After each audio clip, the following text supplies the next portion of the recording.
দেখো আজকে আমরা করবো হিডার ফুটার আর পেজ নাম্বার নিয়ে। হিডার কি জিনিস, যে উপরে হেডিংয়ে যখন কোনো কিছু আমরা দেওয়া হয় তখন সেই অংশটাকে আমরা হেডার হিসেবে ব্যবহার করি, হেডার হিসেবে বলি। বিভিন্ন রকমের বিভিন্ন প্যাটার্নের হেডিং আমরা দিতে পারি, সেখানে তোমরা দেখতে পাচ্ছ এখানে দেওয়া আছে অপশনস। তো এখানে এডিট হেডারে যদি ক্লিক করি আমরা, দেখো এখানে হেডার ফুটার পেজ নাম্বার সহ দেওয়া আছে, ডেট অ্যান্ড টাইম দেওয়া আছে, আমরা যে কোনো ডেট টাইম সমেত দিতে পারি।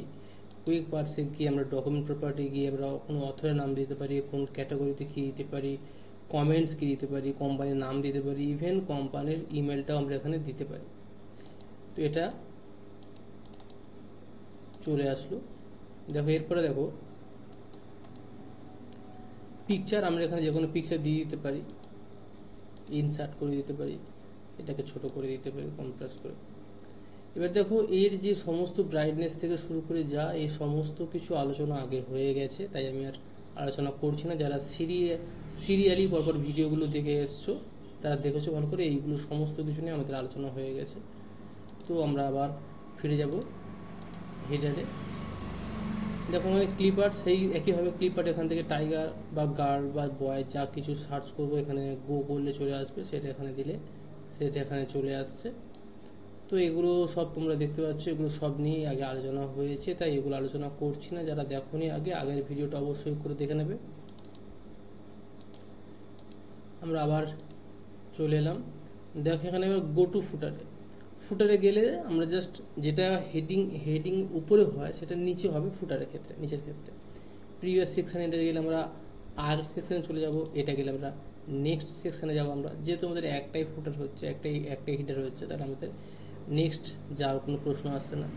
ডিফাইন ফার্স্ট পেজ মানে প্রথম পেজটা শুধু আলাদা হবে, অন্য সমস্ত পেজে এক থাকবে, কিন্তু প্রথম পেজটা আলাদার জন্য দেখো এখানে কিছু দেওয়া নেই, তো দিয়ে দিলাম।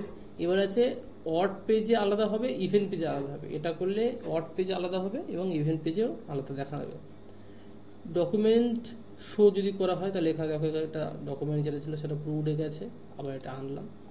দেখো হিডারে দেখো টপে থেকে আমরা কতখানি ছাড় দিতে পারি, কতখানি এখান থেকে আমরা কমিয়ে দিতে পারি। এটা বটম থেকে শুরু হচ্ছে, এটা এটা অ্যালাইনমেন্ট, সেই মাঝখানে সেই যদি আমরা রাইট করি এটা ডান দিকে চলে যাবে। দেখো তো এটা অ্যালাইনমেন্টের হিসেবে সাজানো হয়। মার্জিন কতটা দিতে পারি, আমি এখানে ইন্ডেন্ট দিতে পারি, এখানে 2 করলে দেখো মাঝের দিকে চলে আসছে। আবার এটা যদি আমি আরও বেশি করি তাহলে দেখো আর বেশি চলে আসবে। তো এটা যদি ক্লোজ হিটার ফুটার করি তাহলে হিটার ফুটার পুরোটাই ক্লোজ হয়ে যাবে। দেখো এবারে আসছি, যে অংশটা হিটার নিয়ে করা হয়েছে সেই অংশটাও ফুটার নিয়ে করা হতে পারে, একদম সেম জিনিস আছে। এবারে যদি বলি রিমুভ ফুটার করে দিই তাহলে ফুটারটা রিমুভ হবে, যদি রিমুভ হিটার করি তাহলে পুরো হিটারটা পুরো রিমুভ হয়ে যাবে। এভাবে করতে পারি। পেজ নাম্বার দেওয়া আছে, দেখো পেজ নাম্বার আমরা যেভাবে দিতে পারি 1 নম্বর 2 নম্বর, বা যেভাবে প্রতি একটা বই লিখলে বা খাতাতে একটা পেজ নম্বর দেওয়া হয় সেভাবে আমরা দিতে পারি। এটা একটা দেখো প্রত্যেকে যেভাবে খুশি দিতে পারি। দেখো এখানেও সেম জিনিস, আগেরটাতে যা যা ছিল হেডার ফুটারে এখানে সব কিছু একই রকম দেয়া আছে।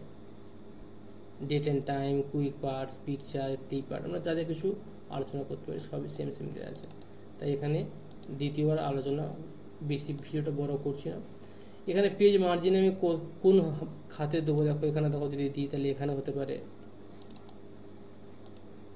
আবার যদি যাই দেখো রিমুভ পেজ নাম্বার যদি করি তাহলে পুরো রিমুভ হয়ে যাবে।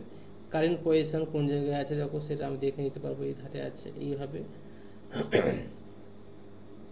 বটম মানে নিচের দিকে একদম যদি দিই দেখো নিচের দিকে আসছে।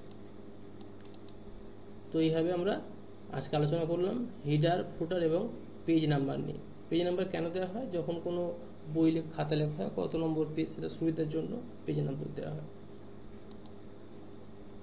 তো যদি এখান থেকে রিমুভ করে দিই দেখো পুরোটা পেজ নাম্বার পুরো রিমুভ হয়ে যাচ্ছে।